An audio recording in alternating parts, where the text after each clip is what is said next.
You have an upcoming marketing or sales campaign and want promotional materials that have the right combination of imaging, color, design, and narrative to make the biggest impact on your customers. How can you design the right balance for your materials to make that impact?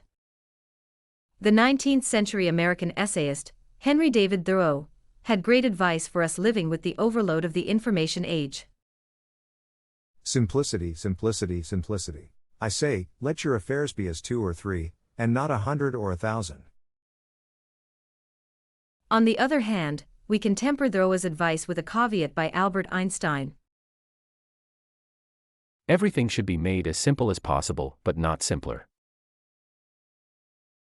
So how do you strike a balance between perfection and excellence? What are the enemies of simplicity? Marty Neumeier addresses the enemies of simplicity in his book The Brand Flip. The enemies of simplicity, according to the author, can sabotage your marketing in 7 ways. 1. You have an urge to add, and a tendency for creating more, when less would be better. Follow Thoreau's advice, but remember Einstein's caveat. 2. You want to make a mark in your branding and tend to overstate, when it would be better to let your work speak for itself. 3. You want to grow revenues, but your quest can be self-defeating when profits go down as a result of higher costs. It is not always true that higher profits follow increased sales volume. 4. The lure of competition distracts you from your goals. Competition is a positive incentive, but it can become self-defeating when it becomes ego-based. 5. You fear falling behind.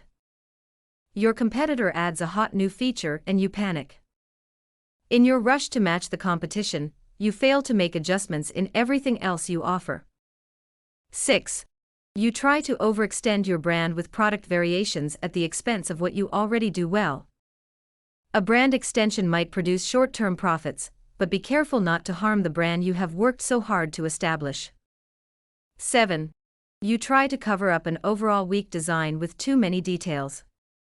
It's like that college paper a student tries to pad with minutiae to achieve word count. It fools no one, especially the savvy professor, who knows his Thoreau and Einstein. So remember that in our enthusiasm to succeed, we can create clutter.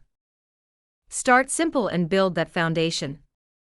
To paraphrase our friend Thoreau, your castles in the air are where they should be. Now put the foundations under them.